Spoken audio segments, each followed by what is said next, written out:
Welcome to the KBB Review podcast. I'm Andy Davies, and our resident retailers Trevor, Nick and Liz PJ are all here waiting for what is the final full podcast episode of 2025. And we're rounding things off by talking about last week's budget, asking whether 2025 was really that bad, and we're also looking forward to what 2026 might bring. And there might be a little Christmas quiz at the end. But don't worry, podcast fans, while this may be the last full episode of the year, it is actually kicking off a very special series of bonus episodes where we're talking to leaders from some of the biggest brands in the industry about their verdict on 2025 and how they're seeing 2026 playing out. The first one will be out tomorrow, that's Friday, December the 5th, and then every day from Monday to Friday next week, with the final one on Monday, December the 15th. And then on Tuesday, December the 16th, it's the big one, a very special episode where we will reveal the finalists for the KBB Review Retail and Design Awards 2026. It's all like a big KBB Review podcast advent calendar, and it starts today. Don't forget that tickets are available now for the legendary KBB Review Retail and Design Awards event at the Hilton Birmingham Metropole on March the 2nd, and that's the Monday night of the KBB show. You could be in the room with more than 800 of the industry's leading retailers, designers, suppliers and influencers, and me. I mean, I'll be there obviously, but swings and roundabouts. Everything you need to know is at kbbreview.com/awards. That's kbbreview.com/awards. I'll see you there. Okay, here we go. Jingling his bells. It's Trevor Scott from RFK in Rugby. Hello, Trevor. Ho, ho, ho. Ho, ho, ho to you too. Trying to stop the cavalry, it's Liz PJ, Liz Pantling-Jones from Lima Kitchens in Milton Keynes. Hello, Liz. Hello, Andy. Hello. And his chestnuts are roasting on an open fire. It's Nick Warrington from Stuart J. Warrington in Macclesfield. Hello, Nick. Hello, good morning. Good morning to you. We don't have Justine this week. She's off, wishing it could be Christmas every day somewhere. So Merry Christmas and Happy New Year to her. This, as I say, is the last one of the year for us. So I thought it was worth just kind of having a roundup of 25, looking ahead to 26. You're a little focus group of SMEs, and we're going to have an evaluation of how you've seen the year and how you see the year ahead. We'll see how far we get. So let's start, I think, with last week, because we had the budget. And the budget's an enormous media event. People analyse it to death, what it means for you, what it means for businesses, what it means for everybody. As small business owners, do you pay attention to these things? Were you glued to the TV listening to Rachel talk about it? Or is it just something that's out of your control and you just kind of let it happen to you? Liz, what do you think? This year I've been a bit more, it's out of my control and let it happen. Usually I listen a little bit more, but there is only so much you can control. We're busy at the moment with completing projects and new staff training. So it's been lower on my priority list. And I think a lot of people are negative about the budget overall, but we're also negative about the services that we get. And as business owners, we know that we can't invest more if we haven't got a revenue to get it. So there needs to be some kind of balance. There needs to be something that's done. We've just got to hope that it works. Nick, what about you? Party politics aside, do you think I'm going to watch the budget, I'm going to study all the measures in it and see how it affects me? Or is it just, again, as Liz says, you've got other things to worry about that day? I did watch it, and more out of the political curiosity than the outcome. And I think a lot of it for me is just a great believer in, people just like rules, and they like to know what the rules are they're playing by. So it's really just a case of, what are you saying that has any impact on me? Feed that back into the business. Do I need to realistically do anything different than I'm doing at the moment? And then just crack on and move on with your life, and not get too carried away and feel like you're a victim, because you can't do that. You just need to move forward. Yeah, it's interesting, isn't it? Because as a media person myself, I was quite surprised. Well, not surprised is the wrong word, but I'm frustrated a bit by the assumption that this is something everybody is interested in and wants to study, that they might have an extra pound here or a penny there on or out of their pay packet. Trevor, what about you? You've obviously got a slightly bigger business. Do you study it to see what that might affect your outgoings? What do you think? Well, I didn't need to listen to it because I'd logged into the OBR's website and read it in advance. And I think that basically sums up the budget, this government, the last 18 months in British politics, and the next 24 months in British politics, I'm afraid. I considered this budget to be death by 1,000 small cuts. There was nothing of any great significance in it. So in many respects, it's a flatline budget. But if you drill down deeper into it, then there are costs everywhere for everybody. They're just small little nibbles here, nibbles there. But the overall net impact is going to be less for people to spend and more for us as businesses to pay out. Yeah, I think for me, a lot of it was not so much the budget itself. I think a lot of it is the negativity that is just permeates everywhere, running into it. And for whatever reason, and I don't know what it is, it seems that that window of discussion of negativity seems to get bigger and bigger every year. So that the lead up to the budget, that's the bit that seems to have a really detrimental effect on people's view of the economy. And politics aside, did she or didn't she mislead us? The reality is that the government has put quite a negative spin on where we are as an economy, and it wasn't as bad as we expected it to be once we knew the figures. And if that had been spun in a different way of, hey, I'm still going to tax you, but things aren't as bad as they appear to be, that could have a huge impact on the consumer confidence out there. Because we've had, I know we're going to get onto it. We've had a year of what I can only describe as of fits and starts, really. And I have to say that I think some of that has been fits and starts in consumer confidence about the way that the economy is or isn't going. So, Liz, what would you have liked to have seen in a budget that might support you in some way? Because this government gets accused of not being very business friendly. So is it just rates? Is it national insurance? I mean, is there one thing that you think of, if they'd just done that would have actually helped us today? I'd like to say that there's a yes, but I've been so far removed from it this year because of the negativity. I don't need that extra negativity. I've decided to remove myself. I think, being political, that closing some of the loopholes and making sure everyone's actually paying fairly would just make probably the biggest impact. One of the things that I've said before about some of the budgets is the continued increase in minimum wage at that lower end. So we've already got a lot of people, young people, not in employment, and then raising it again and pushing everyone else's salaries up is potentially going to just make it harder for small businesses to take on younger people, fill the skills gap that we've all also spoken about, and offer that whole kind of training. I think that's probably the thing in my mind that has stuck out the most from it. Yeah, a little bit of a better balance between there, or support in small businesses in being able to bring those young people into our industries and our businesses a bit more. Yeah, and there were some measures about apprenticeships and things like that buried in there somewhere if you go and look for it. I find it fascinating with the budget, because it's a bit like the Olympics. You know, like when the Olympics is on, suddenly everyone's like a table tennis expert. And suddenly everyone's like a diving expert. Oh, the thing about the Koreans is they're fantastic at the pike. They're like no one's ever watched those sports before, but suddenly everyone's an expert. It's a bit like that with the budget, I think. Suddenly everyone's like a professor-level economist talking about what should or shouldn't be happening with the bond market. But the truth is, Trevor, let's file all this under stuff you simply have no control over. One of the things I like about small business owners a lot is they have this control the controllables policy, this attitude of, well, I can't do anything about that, so I'm going to concentrate on what I do best. Does that sound right?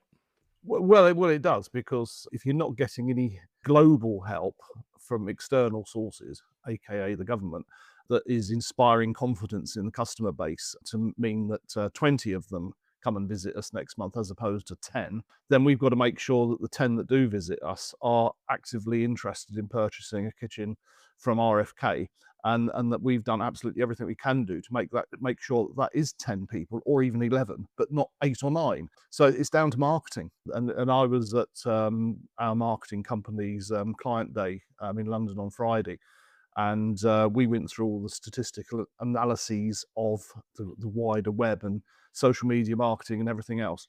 And what was clear that came out of that was the actual cost of generating a lead that converts into a sale is considerably higher than any of us realise. It's approaching £1,000. To sell a £30,000 kitchen, it costs us as independent retailers on average £1,000 to generate that sale in our spend on advertising and marketing in whatever form that takes. So it doesn't take a genius to work out that if you want to sell 50 kitchens a year of £30,000 value, you've got to spend 50 grand. And how many of us out there with £1 million turnovers are spending £50,000?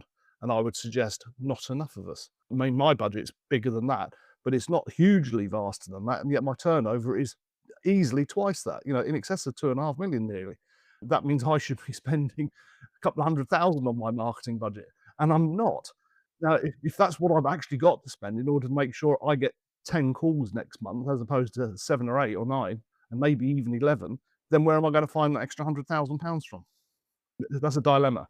But I think you're right. Most people don't do that. But equally, most people don't do the kind of exercise that gives them that number in the first place. You've put an awful lot of science behind it in a way that most people don't. Liz? But really briefly and crudely, you can take the amount you spent on marketing for the year and divide it by how many sales you've had or your average cost. So you can work that out relatively easily. You don't need to go to an event to do that. But we all get all our leads from recommendations, don't we? We don't market. Whenever you go to these events, everyone, it's just recommendations. But that's presumably, Trevor, that's an average figure across everyone who was involved with it, not you. Yeah. I mean, our particular marketing company has around 35, 40 clients. I might be wrong; it might be more, but I'm aware of 35, 40 clients, and we are all feeding information in, and that is then being churned in their melting pot, and the answers are spitting out the other end. And these are statistically provable facts. They're not not made up numbers. I've always, as a marketeer going back decades, I've always been led to believe and of the view that you should be spending 5% of forecast turnover on marketing. So, if I want to achieve a £3 million a year turnover, then I should be spending about £150,000 to achieve that. Now, historically speaking, back in the day, 15, 20 years ago, we probably were spending 5% of forecast turnover. But consequence of being a little bit fat, a little bit lazy, a little bit well established and good at what we do and well known has meant that budget has eroded away to a smaller number. But it's looking, to my mind, it's looking very much like we need to put our hands deeper into our pockets and find more money on marketing. Well, look, a little bit fat, a little bit lazy describes my Christmas. I don't know about you. So, Nick, let's go back to you. Let's look at your overall evaluation of 2025 and how you're ending the year evaluating that. What is your summary of just how it's gone, what you've learned from it that you might take forward into 2026? What's your evaluation? Looking back, overall, the year has been pretty good from a sales perspective. Turnover is up both on the plumbing side and also on the kitchen side. So that's great. What I have found is, as I said before, that it's been a bit fits and starts. So we've had some busy periods in terms of enquiries. We've had some quieter periods with enquiries. And I think that goes back to what Trevor's just been talking about and almost differentiating between the leads that come in because of the fact that we're an established business in the local area and perhaps recommendations and referrals, and then trying to increase that level beyond that. And I think that's where you then need to step outwards a little bit and go a bit more active on the marketing. And that's something historically I will hold my hands up and say I've been poor at. And that's something for me looking forward to 2026 that I need to address really. But yeah, overall, it's been a good year, and I end 2025 feeling sort of more optimistic about the business perhaps than I did at the end of 2024. Does that surprise you a little bit? Because there's so much talk about how terrible the market is and how bad it all is. When you actually look at it over as a 12-month period, you've actually gone, oh, it wasn't as bad as I thought, and actually it's been quite good. Has that surprised you? It has a little bit, although I think part of what I've done this year is be really focused within the business on, I think as Trevor was saying, is because you've got perhaps a little less footfall coming through the doors, we've really gone to town on making sure that we are trying to get the most out of every inquiry that we get, follow it up. I feel that the results that we've achieved are actually down to the way that we've probably gone about business in a bit more of a professional way this year than we probably have in the last few years, and we've not sort of rested on our laurels much. And that quieter inquiry level, sometimes it benefits you because it gives you the bandwidth to be able to spend time with clients and give them a lot of attention, and sometimes that leads to an improved conversion rate because you're not just running around like a headless chicken trying to deal with too much on your plate. Liz, how about you? When you look back at 25, has it overall been a good year, even though there's been fits and starts like Nick? What do you think?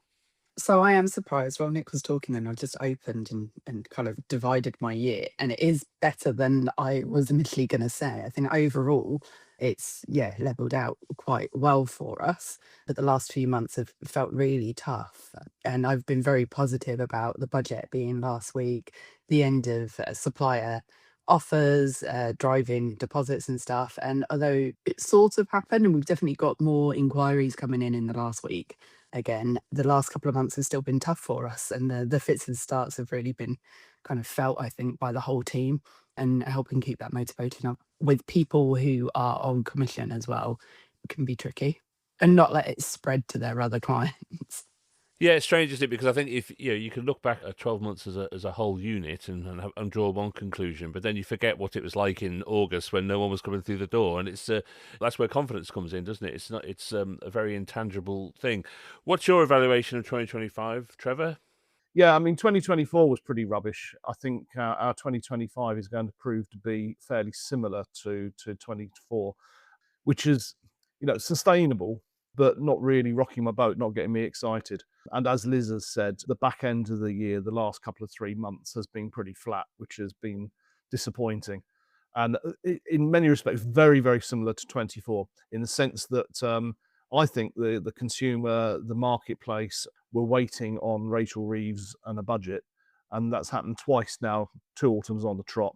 This one, in many respects, made worse by the fact it was delayed by a month and was pushed back into the tail end of November, meaning that the theoretical mad rush for placing an order for a kitchen before Christmas has been kicked back even further than it was last year. Inquiries are back up a bit now. I am feeling pretty positive about next year, but it's been a very average 2025. Yeah, the waiting for the budget thing I find so interesting because it's almost like people are told to. I mean, that's a media thing, isn't it? They're told that this budget's going to be this life-changing event, and when it really isn't, or it changes things a bit, but it's not, it doesn't really change your life overnight. I think it's the anticlimax of it that makes people turn around and just carry on with their lives more than it is what the decisions of the budget were. It's very weird, isn't it? Well, I think almost regardless of the content, it's the complete lack of confidence in British politics and the whole system at the moment. And that is running through the entire country.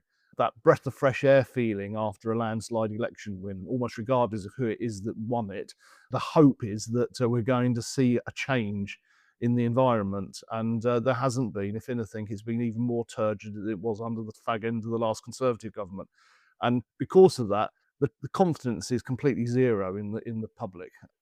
So we're hanging on every word, as opposed to really, as would normally be the case, disregarding it, apart from the fact, I put 25p on a packet of fags, bugger, which used to be the big headlines in budgets in years gone by. Nowadays, it's, I'm a middle income tax payer, and I can't afford to earn another £5,000, £10,000 a year because I'm going to be into a higher rate level of tax and therefore be worse off. And all of these things are going, I tell you what, we'll put off the kitchen until next year. And these are all impacts that are affecting our industry. Yeah, well, look, this is all getting a bit Five Live, isn't it? So let's it does feel like I need to go to the next caller now, Trevor. Thank you very much. Let's hear now for Dave from Darlington. Nick, let's look ahead to 2026. And you said you're going to look at your marketing a bit. What else are you planning for 26, or what else do you think 2026 might bring that might change your business in a meaningful and positive way? I've ended up, through no choice of my own, having to address the staffing on the plumbing and bathroom side of the business for 2026 because I've had a resignation. So that's high on my agenda, as you can imagine, for 2026. Out of interest, Nick, what proportion of your business is that trade counter? It's roughly, it hovers between 50-50, 60-40. Wow. It's roughly half of the business. And historically, it used to be more than that. So it's actually, in terms of the level of business, over the years, it has gone down a little bit. It used to be a higher proportion. And unfortunately, that's the effects of Screwfix and so many places now that you can buy plumbers merchant materials from other than just merchants. So So that's why, I spent quite a bit of time this year updating the trade counter, finally, making it look a little bit more modern. I've got an EPOS system, which I threatened to have installed by last Christmas and may have it in by this Christmas, making quite good progress on that over the last month. So what I'm pushing forward for 2026 really is to modernize through there as much as possible, just to make life easier for our customers, and to make life easier for us in terms of speed of response to our customers, in terms of quoting and being able to support them as much as we can. But I think that's the way we need to be in order to be competitive and to attract customers. So if you had to mark your confidence going into 2026 out of 10, what would you give it? 7.5. There's a half. Wow. Well, there you go. So Liz and Trevor now know this question's coming their way in a minute, so they've got more time to think. But Liz, what about you for 2026? Are you going to go into bathrooms? Are you going to buy 3 more showrooms? What's your plans for 26? And are you confident going into 26? Blindly confident going into 2026. So I think the answer to that question is, what aren't we planning? So we've got so many things on the boil at the moment. We always go into every year saying this year's going to be less stressful. Currently, we've got the front display out in our showroom, and we plan to take the ceiling to make it a vaulted ceiling. We're looking at second premises. We're looking at expanding into bedrooms and en suites. There's staffing that goes around that. And then there's the marketing issue and effective marketing at that all needs to be addressed. So basically, going to give everything a go. So, and anything else you can throw at us as why not try this? Go for it. You know what? We should do an episode actually where Justine makes the case for selling bathrooms and persuades you all to go away. And I know you do a bit, Nick, but it's to go away and make a case for selling bathrooms, because the one thing most kitchen people can't stand the idea of selling bathrooms because it just looks so complicated. And most bathroom people think that about kitchens, and it all gets a little bit weird. So out of 10, Liz, what's your confidence into 26? Let's go with an 8. An 8? See, I'll be yeah. She's a notch ahead of you, Nick. Yeah. All right. Bigger plans. All right, Trevor, 2026, what's your thoughts? Well, having put AI to work and got all the answers back that I was not hoping to hear, I think next year is going to be pretty flat again, which frankly means that Mr. and Mrs. Average wanting to buy a £30,000 kitchen are still there. They're still going to want to buy one, but there's probably less of them than what we want them to be. So a lot of our energy is going to be focused on driving traffic to the business, so that we can then milk them as much as we possibly can do, on the basis that there isn't a mad flurry of new inquiries coming in, that it's going to just be a steady trickle. And with that in mind, we also are going to focus quite a lot of time on our closing skills with our designers, actually asking for the order as opposed to waiting to be offered the business. It is perhaps a failure of many specialist kitchen studios, where the "I'm a designer, not a salesperson" hat comes out, and I have to go, no, without a sale we haven't got a business. So I'm going to become a bit of an ogre when it comes to sales management next year, which I'm sure if any of my team are listening to this in a week's time, they're going to go, "Oh God, Trevor's on one again." But it's a reality, and unfortunately, because I'm not a coalface member of my team, I have nothing better to do with my time than do all of this, and and it means that I become the worst enemy of everybody in the business. Well, Merry Christmas to everyone at RFK from all of us here at the KBB Review podcast. All right, so out of 10, Trevor, what's your confidence for 26? Well, I'm grateful to Nick for putting a 7.5 in, because that means that I can bridge the gap and say 7. So there's only a percentage point between all three of us, but I'm slightly on the more negative side of the 3 in total. So there you go. That's a good place as any to draw this to a close, because we have, as promised, a little Christmas quiz. So I've got one question each for you. Don't worry, it's not going to go on for ages. But the fact that you've all chosen different marks out of 10 means that gives me the order of the 3 questions, okay? So, Trevor, you're going to go first because you had the lowest one, okay? So there's a prize at the end, which is a hearty congratulations.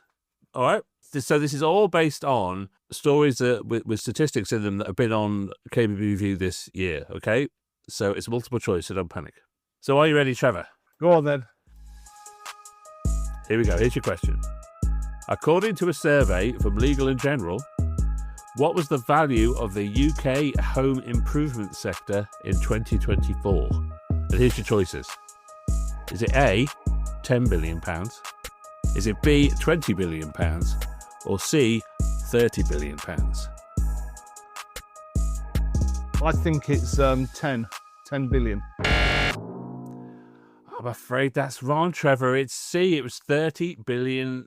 And in fact, in that survey, just over half of consumers said a new kitchen was the project most likely to boost a property's value. I don't disagree with that. I would say an extension or an extra bedroom, but there you go. Apparently it's the kitchen. Okay, so who was next? You were 7.5, Nick, weren't you? Yep. Okay, here we go. Here's your question. In a survey by bathroom brand New Lux of 2,000 UK adults, what percentage said that an avocado bathroom suite was their most hated bathroom design choice? Here's your options. Is it A, 37%, B, 47%, or C, 57%? C, 57%. Oh, you're wrong as well. It's B, it's 47%. However, there's a generational divide because according to a Wix study from last year, 30% of customers aged between 18 and 35 said that avocado was their preferred choice in a new bathroom. That's why we should never listen to young people. Wait till they're cleaning dry soap off it. They'll soon change their minds. Right, Liz, are you ready? So you could win this, Liz. You could take this home. You could take home the hearty congratulations. Okay, if you get this right, because they've both got No pressure. They both got it wrong. Here we go. In another survey by Wix, how many people thought that we definitely have AI-powered robot chefs in the kitchen by 2075? Was it 1 in 5 people, 1 in 4 people, or 1 in 3 people? 1 in 3. It was 1 in 3, Liz. You've won it. You've taken it. That was the one article I haven't read. Obviously, you read all the others. It was 1 in 3. It was 32%. Now, again, generational divide. This is the same survey. A quarter of Gen Z consumers believe the kettle will become obsolete by 2075, and 20% expect bulky appliances like fridges and freezers to disappear, which will be replaced by sleek multifunctional units hidden behind cabinetry, which proves that Generation Z don't go into the actual kitchens they already have. If they believe that it's going to take another 50 years before appliances are hidden behind the cabinets and we don't need a kettle. Well, they still live at home and they apply the same philosophy as they do with their magic wardrobes at the foot of the bed. Yeah, and they also want avocado bathrooms. The whole thing is completely mad. And this is our future. Listen, that was brilliant. Liz, you've won that hearty congratulations from us. Well done to you. Thank you. Thank you for all your time this year. Merry Christmas to you. Happy New Year to everyone that works with you as well. Have a brilliant time, and we will meet again first thing in the new year. Happy Christmas, Merry Christmas, everybody. Merry Christmas.